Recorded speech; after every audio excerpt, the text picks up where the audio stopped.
Assalamualaikum warahmatullahi wabarakatuh. Kembali lagi ke ECL Channel. Halo kawan-kawan, pada pertemuan kali ini kita sudah berada di lahan tanaman kangkung, cabai dan kemangi. Dan pada kali ini saya ucapkan banyak terima kasih banyak kepada kawan-kawan yang telah menonton dan mendukung channel kami dan video-video kami, beserta kawan-kawan yang telah mengklik video ini.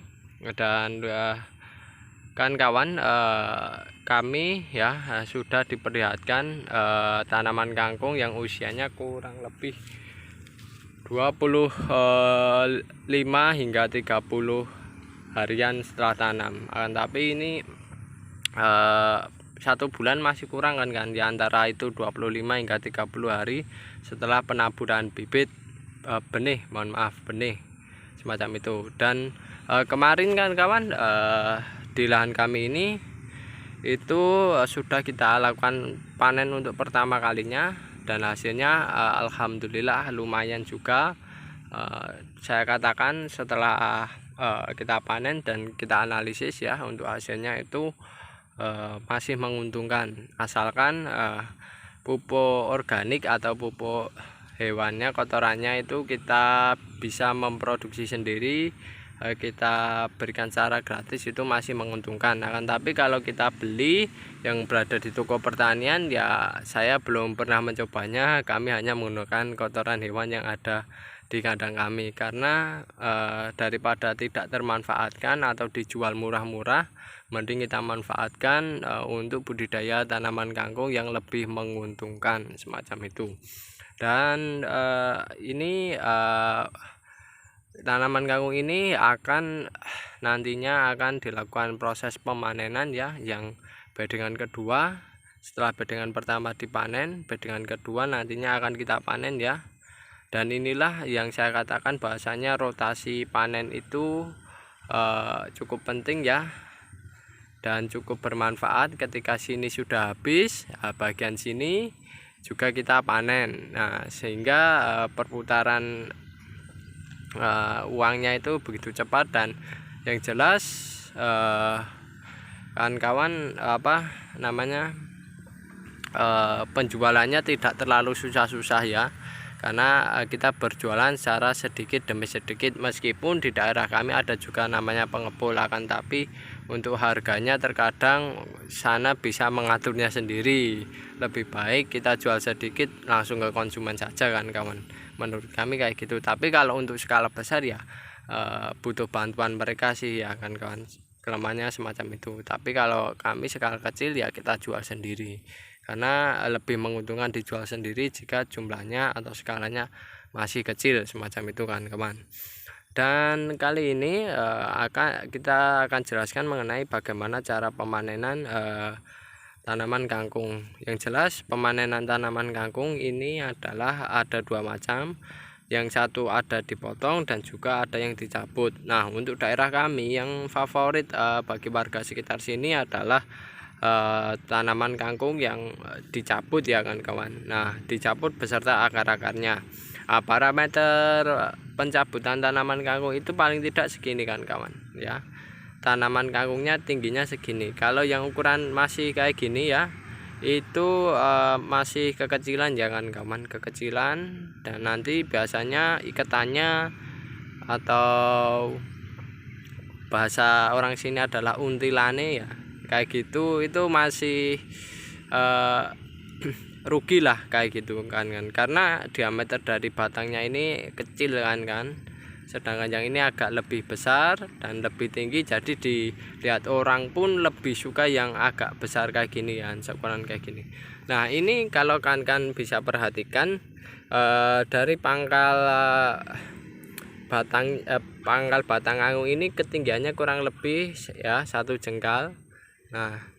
Kurang lebih 1,5 jengkal hingga 2 jengkal lah ya kan kawan, semacam itu waktunya sudah dipanen. Dan ini nantinya akan kita panen dan akan kita jual ke warung-warung ya kan kawan, ataupun bagi orang yang membutuhkan kita jual langsung dengan harga yang cukup terjangkau. Kalau untuk langsung ke konsumen, untuk saat ini di daerah istimewa Yogyakarta tepatnya di Sleman itu rata-rata untuk karena panenan ini jumlahnya cukup banyak ya di pasar itu di konsumen biasanya 2000, dan kalau biasanya kalau kita jual ya, kita distribusikan ke warung maupun ke penjual pasar kayak gitu, itu biasanya Rp1.000 kan kawan, semacam itu. Nah dan pemanenannya ya kan kawan, ini pastikan kalau memanen tanaman kangkung yaitu parameternya kurang lebih 1,5 jengkal hingga 2 jengkal ya untuk tinggi batangnya. Yang kedua yaitu waktu pemanenannya.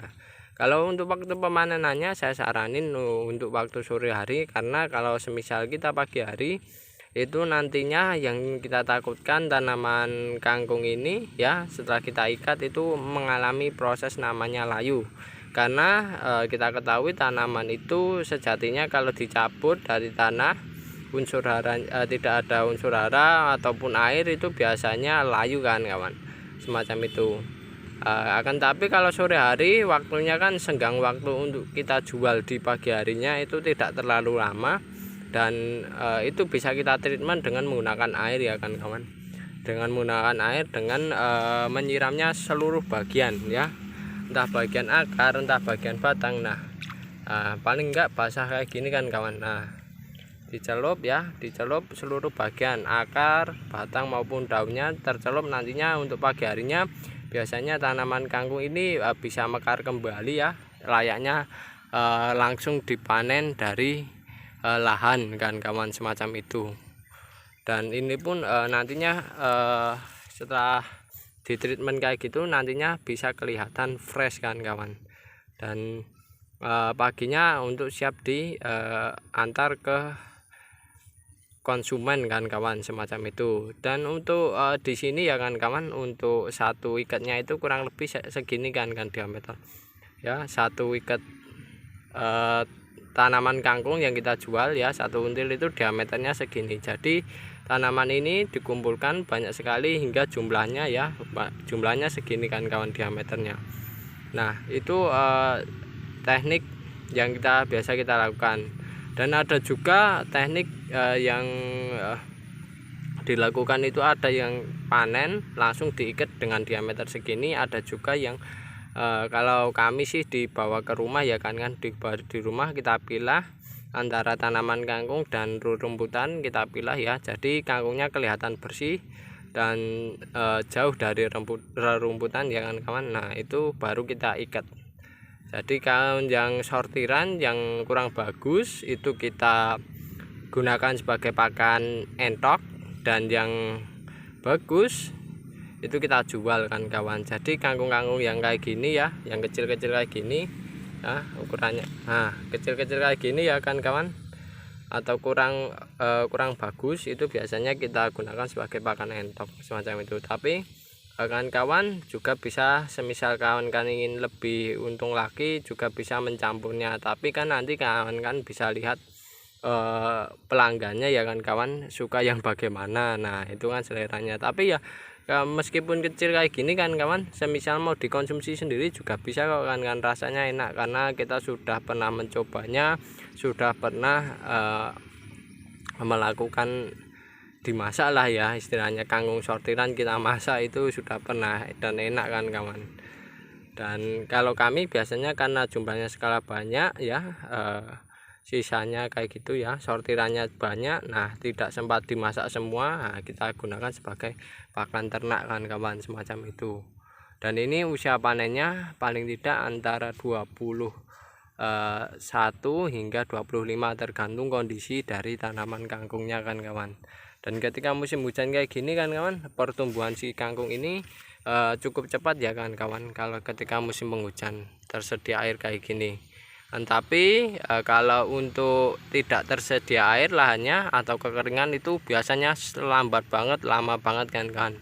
Dan saya saranin kalau budidaya kangkung ini yang paling pokok dan paling utama untuk berhasil adalah pupuk suplainya, pupuk dasarnya, serta airnya kan kawan. Jangan sampai ketinggalan dan jangan sampai kurang kan kawan, jumlahnya maupun dosisnya. Oke kan itu dulu informasi mengenai budidaya kangkung ya. Nantinya kita panen bagian sini dan seterusnya ke bagian utara. Jika ada kekurangan maupun kesalahan dalam pembuatan video ini, kami mohon maaf yang sebesar-besarnya. Saya akhiri. Wassalamualaikum warahmatullahi wabarakatuh.